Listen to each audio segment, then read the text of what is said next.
The Boston Red Sox will bounce back. After a really tough series in Oakland in which the Red Sox dropped 2 of 3 games to the A's, find out on this episode of Locked On Red Sox why they will come and bounce back against the Mets over the weekend. You are Locked On Red Sox, your daily Boston Red Sox podcast. Part of the Locked On Podcast Network, your team every day.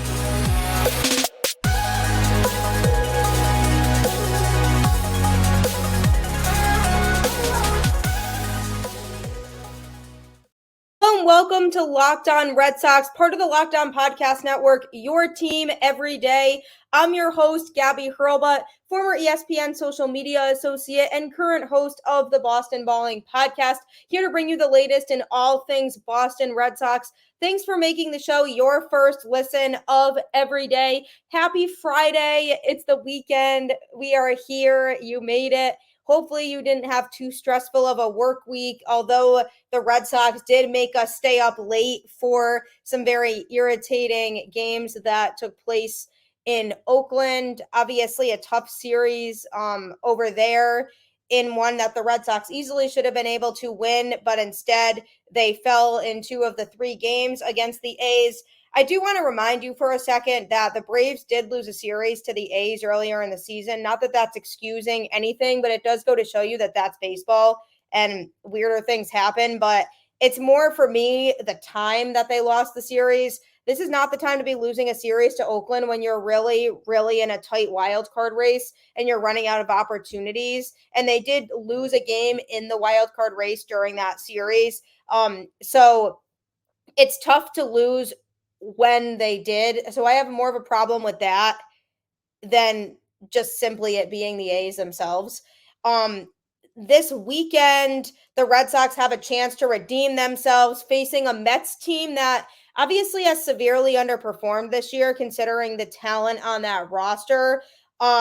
I do believe, though, that at any time, they could get hot. We've seen them get hot during this season and play really good baseball. So you can't rule the Mets out at any time. Talent-wise, I think that they have a very, very good team with a really strong chance to beat Boston. However, I firmly believe that the Red Sox will be able to bounce back from that series in Oakland and win this series against the Mets.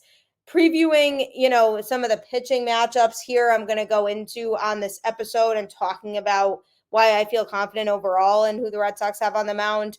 Kluber and Story both expected to make rehab assignments in Portland on Friday. So going to be discussing that as well, and also discussing the shortstop chopping block situation again, because Pablo Reyes can physically only be in a rehab until Sunday, so then a decision has to be made about him. So that time is here. I'll be discussing who potentially could be out the door, what I'd like to see happen versus what probably and possibly could happen. So obviously the Red Sox are playing a stacked Mets team over the weekend, starting on Friday. They have not been able to really show that they're the Mets that we thought they were going to be going into the season. However, that means nothing when it comes to matchups, as the Red Sox have shown us multiple times with their inconsistent play. Any team could come in on any given night and win the game. So obviously the Red Sox have the capability to win that series. It's just a matter of what team is going to show up, which obviously is an issue in itself. They decided to switch James Paxton and Kutter Crawford starts. So Paxton originally was supposed to start Friday night and Crawford was supposed to start on Saturday, but they flipped the two. So now Friday night is going to be Senga versus Crawford. And obviously Kodai Senga was a well-desired free agent when the Mets signed him. And he was a pitcher that I felt had a lot of potential when he signed with the Mets. And he has lived up to that potential for the most part. I mean, he has a 3.20 ERA this year. He's 7-5. He's pitching pretty well. He has 122 strikeouts.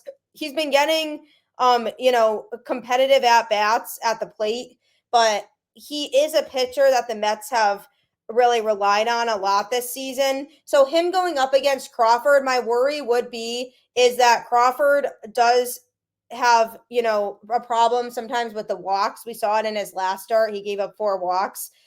Overall, he'll be able to get the job done, but he isn't really capable of going as deep into games as I would like him to. So I'd like to see him ideally go deep into the game, but the Mets do have a lineup that could make pitchers work. So I do worry about that a little bit with him. From a pitching standpoint, I'm giving Senga the advantage in game one.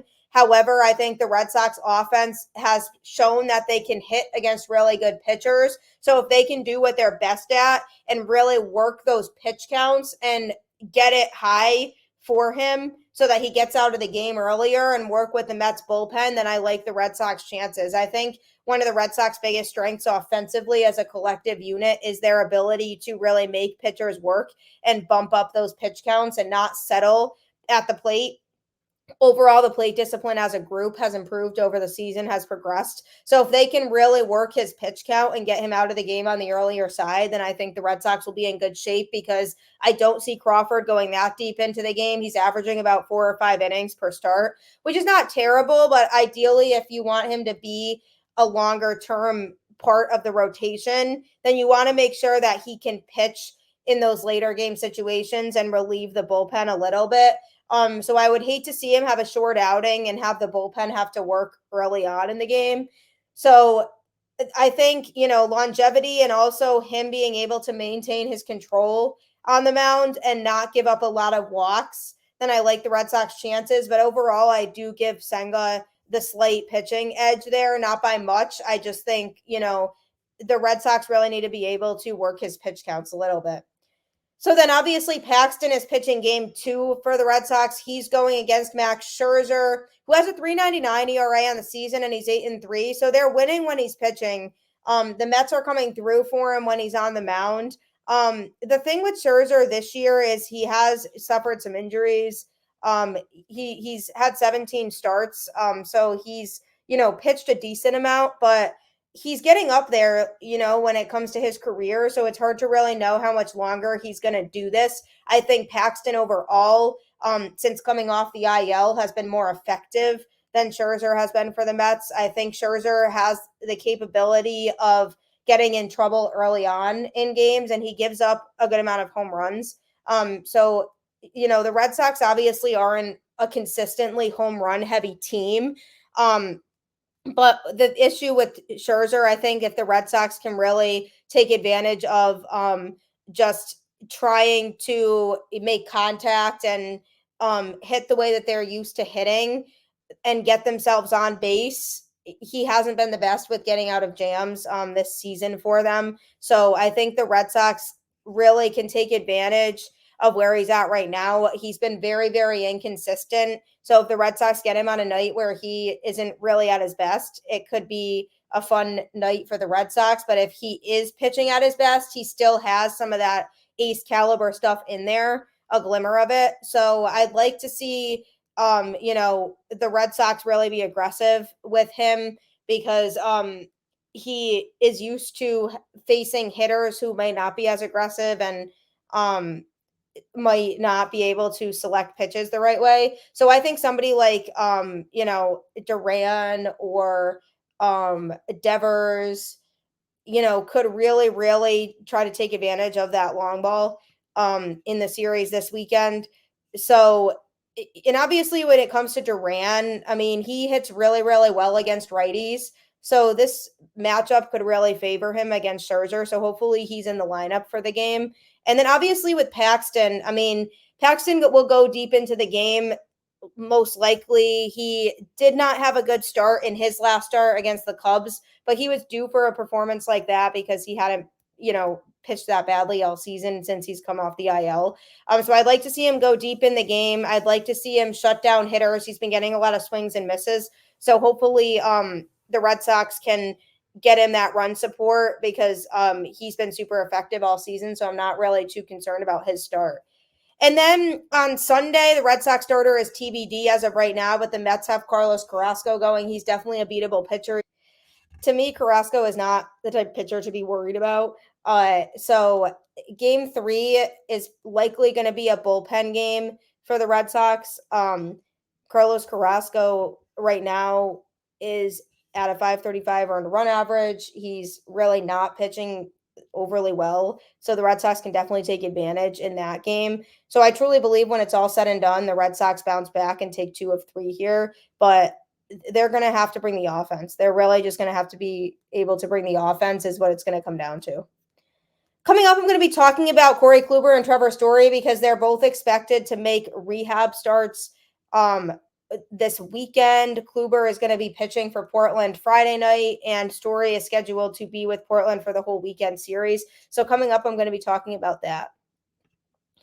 So my car has all kinds of lights that come on constantly, and I'm always wondering what they actually mean and what they're supposed to be doing for me. And I'm always finding myself asking somebody like, hey, what does this mean and what does it do? So eBay Motors is so fantastic. I'm lucky to have them and be able to work with them. For a championship team, it's all about making sure every player is a perfect fit. It's the same when it comes to your vehicle. Every part needs to fit just right. So the next time you need parts and accessories, head to eBay Motors. With eBay Guaranteed Fit, you can be sure every part you need fits right the first time around. Just add your ride to My Garage and look for the green check to know the part will fit or your money back. Because just like in sports, confidence is the name of the game when you shop on eBay Motors. And with over 122 million parts to choose from, you'll be back in the game in no time. After all, it's easy to bring home a win when the right parts are guaranteed. Get the right parts, the right fit, and the right prices on ebaymotors.com. Let's ride. eBay Guaranteed Fit only available to U.S. customers. Eligible items only. Exclusions apply. They really are fantastic with car parts. They'll explain what those parts are and what they'll help fix. So if you are anything like me and don't know how to navigate it, definitely head to ebaymotors.com and they'll have you covered. So Corey Kluber obviously has just had an absolutely painful season for the Red Sox this year, to put it kindly. So I think, him coming back and doing these rehab starts may not be the best news for some. Before he went on the IL, he had a 704 earned run average and was 3-6. June 20th against the Twins was when he last pitched, and he pitched 3 innings in that game, giving up 5 hits and 4 earned runs. So obviously I felt like there was something up with him, but honestly, also, I think this is just who he is at this point. His career really is diminishing. He used to be a fantastic pitcher, but I just don't think he has it anymore. So he's scheduled to start Friday night against Portland, or in Portland. And so for him, if he can work his way back and they could keep him in the bullpen and he can be somewhat effective going forward, that's fantastic. But if not, they should just cut ties with him at the end of the season, because this is just not working out with him. And I wish I could say differently, because I used to be a big fan of Kluber. But at this point, with where he's at in his career, it's probably best to either keep him on a tight leash and let him pitch a couple innings here and there out of the bullpen, or just cut him loose. Because even when he was pitching out of the bullpen, which they had moved him to the pen because he was struggling so much in the rotation, he still wasn't pitching well out of the pen. So it's not like a Pavetta situation where they moved him from the rotation to the pen and he started pitching a lot better. This was just the same all around. I'm willing to give Kluber another chance when he comes off the IL. Maybe he'll be healthy and be able to be more effective for this team. But I think, honestly, there's no point rushing him back up, even though the Red Sox need some pitching help right now. Kluber's not really the guy to come in and immediately help fix that, especially with the trade deadline coming up. And I hope that they do acquire a pitcher or two at the deadline. I just don't think bringing Corey Kluber back into the mix of the rotation would make a whole lot of sense. I'm glad he's heading on the right path with his recovery. It seems like, he's doing well, and he's progressing pretty well. So that's always a good sign for players. Like, you always want them to come back and be healthy. And I'm hoping that's the case with Kluber. I think he's had a lot of experience and, knows how to pitch in pressure situations, but I just simply think he's lost a lot of the command and velocity that he's had in the past. So if they do decide to bring him back, I think it should be very, very limited. It should be as a reliever, but on an as-needed basis if they really need to pull somebody from the pen, and a lot of pitchers have been worked. He should be the last resort, but bring him back and maybe he'll help later into the season as just like a short-term reliever. But other than that, I'm really not so, confident and sold on keeping him. Trevor Story also is going to be starting with Portland on Friday, Saturday, and Sunday. And that's pretty exciting because obviously the shortstop situation with the Red Sox is dicey right now. There's been a lot of people cycling through that position as the season started. And so for the Red Sox to get Story back would be huge. We know that obviously offensively he struggled last year with the Red Sox, but I'm giving him a pass because first of all, he didn't really get much of a spring training, and also, obviously he had this lingering elbow injury that we didn't know about prior to the season, like before he announced that he had to have the surgery. So obviously for during last season, I'm inclined to believe that this was going on. So I feel confident in him coming back. I think he's really determined to come back and be effective. So if Story can come back and, DH maybe at the beginning until he really eases back into it, then they have other options that they can keep at shortstop until then, and that's totally fine. And then if he comes and eventually plays shortstop, that's also great. So I think the Red Sox have a lot of options when it comes to Story and what they can do with him when he comes back. I think his bat really could help the lineup because his bat is really, really good for Fenway. I believe, his hitting style and the way that he's able to utilize different assets of the ballpark, I think could be huge at a place like Fenway. I think we just didn't see everything he could do last year. And also from a standpoint of somebody providing a spark, because sometimes it's a good thing having somebody come that hasn't played all season from a clubhouse vibe standpoint that could come in and really help change up the vibes, because this is a great example. Like the Red Sox, played earlier in the day on Wednesday against Oakland and then had a day off. So it's a long, grueling, over 48 hours really at the end of the day from when they play again relative to their last game. And that 2 days could be tough because obviously that was a series they know they should have won. And you're coming back from the West Coast, probably tired, going into an off day and have to wait for the opportunity to bounce back. Mentally, that could be a lot. And Trevor Story has been around for a while. And so mentally, it could be a good thing for him to come back into the clubhouse. Like this weekend, this whole situation with the A's that's just an example. But when he does come back, if they were to have a bad series loss like that, maybe somebody who hasn't played yet this season could come in and just change up clubhouse vibes, and it could be a really good thing.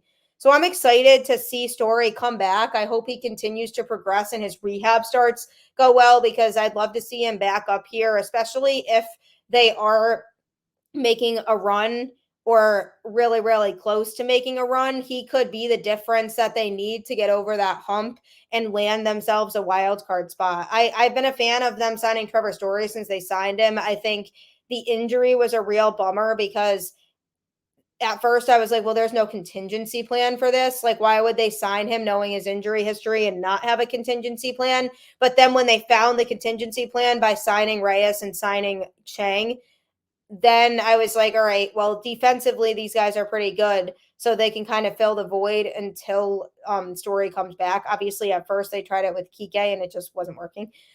So I am confident in Trevor Story coming back. Kluber, not so much. I'm rooting for the guy. I think, as a person and the success he's had in baseball has been really great, but I just don't think he has it in the tank anymore. But we'll see what happens with those two. Hopefully they continue to progress in a positive direction and can come back and help contribute, because at this point, when guys come back from injury, it could make all the difference in the world for this team. So we'll see. But I keeping my fingers crossed and I have high hopes. Coming up, I'm going to be talking about the shortstop chopping block, because obviously the time for Pablo Reyes is up after Sunday. They have to make a decision on whether they're going to add him to the active roster or not. And if they do, somebody has to go. Is it going to be Kiké? Is it going to be Chang? Is it going to be Arroyo? I'm going to be discussing all of that. Don't forget to follow Locked On Red Sox on your favorite podcast platform. Download, subscribe, share with your friends and family. Join the everyday Monday through Friday Red Sox Talk, part of the Locked On Podcast Network, your team every day. Don't forget to check out some of the other MLB podcasts, as well as the other Boston sports podcasts. We have a great Locked On Patriots podcast, a Locked On Celtics podcast, a Locked On Bruins podcast.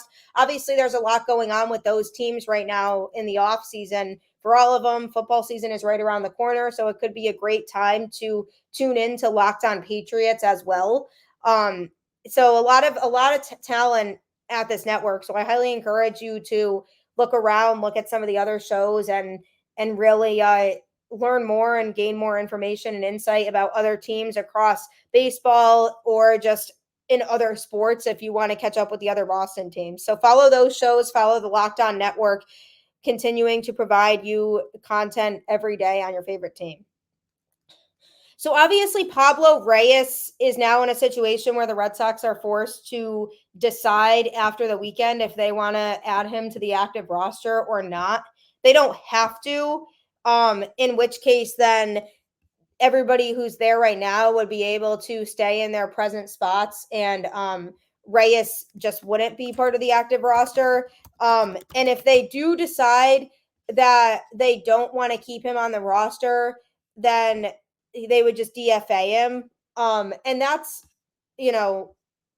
tough, because obviously they could release him, but what is that really doing? Not much at all. But I really like Reyes because I think he's really athletic. So he was able to kind of utilize a lot of the field defensively, and he was hitting pretty well. He's been hitting better than anybody else that we've had at shortstop on this season so far. So I'm a big fan of Pablo Reyes. I think there's a lot that he can do to provide value for this team. If the Red Sox do decide to add him to the roster, what does that mean? Who goes? Is it Kiké? Is it Arroyo? Is it Chang? I talked about this on the show, and I think you know what my answer is to this question. I would like it to be Kiké. I think he just has made one too many mistakes at this point, and he's had a really disappointing season and hasn't really done much to provide value on either side of the ball with this team. So the natural solution to me would be to cut ties with Kiké. But, the more and more talk from just what Alex Cora says about Kiké, especially over the last week or so, and just hearing chatter, he has a really close relationship with Kiké. He seems to really trust him, and he's made it clear multiple times throughout the season that he trusts him at shortstop. Why? I don't know, but Alex Cora has said that. And the front office does value Cora's opinion, or so it seems like from the outside. So from that perspective, it's hard for me to picture them letting go of Kiké and feeling confident in that decision. I think Kiké as a person is good for the Red Sox and good to have around the clubhouse, because I think his personality is great and he seems to be positive a lot of the time. And he did take the mistakes in stride and, tried to fix it, which I really respect.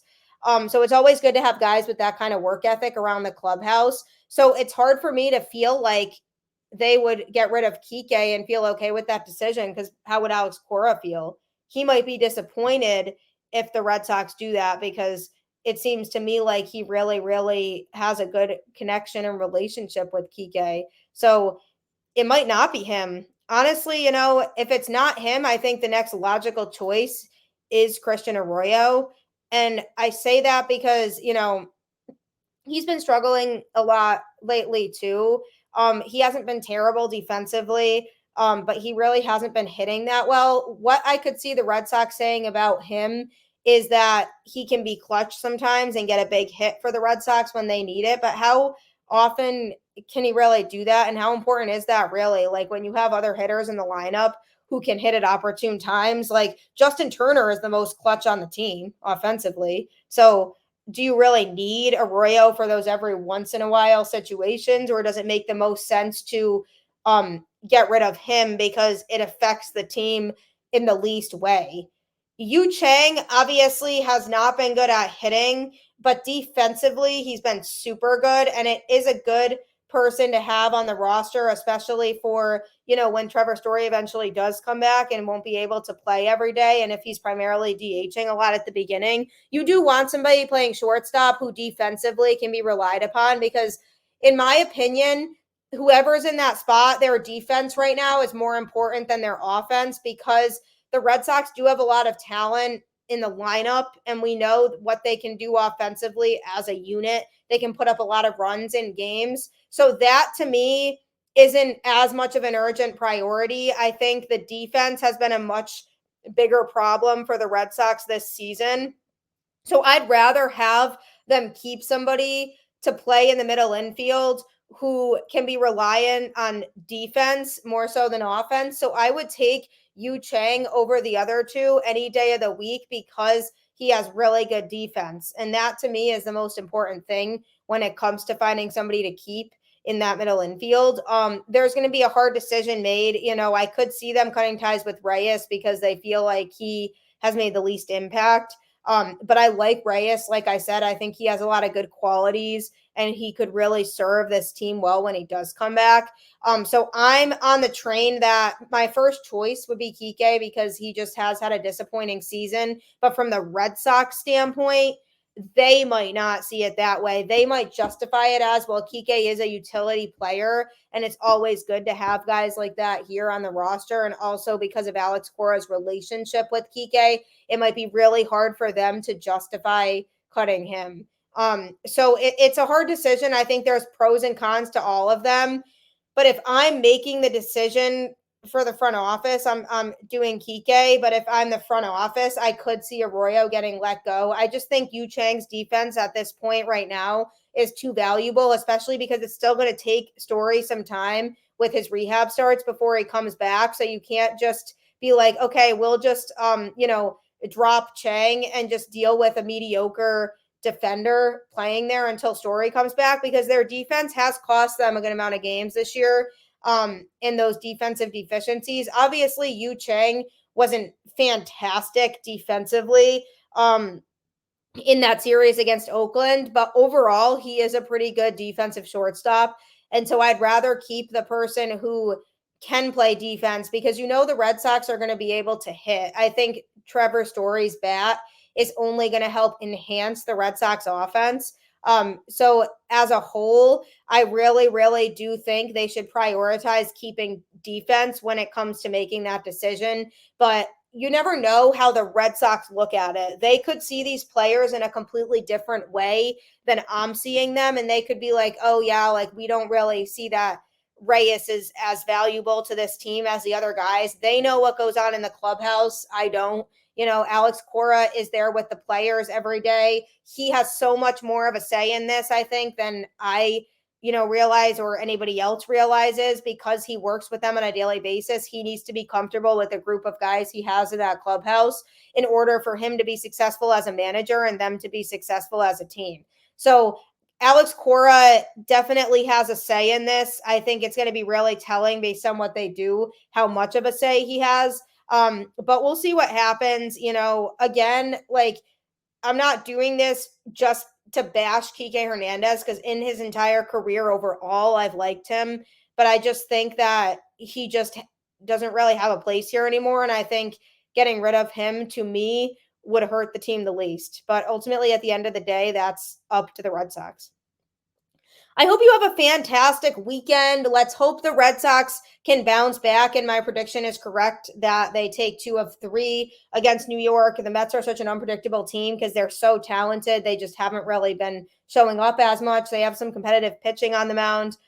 So the Red Sox need to take advantage. I'm absolutely looking at that third game as a game that they can easily win and should be able to win if the offense shows up. But again, you never know. Matchups could really have a pitcher challenge lineups, as we see in the Oakland series. So, we really saw pitchers that we didn't expect to pitch well challenging the Red Sox offense. So we'll see what happens, but let's go Red Sox always. I will catch you on the flip side.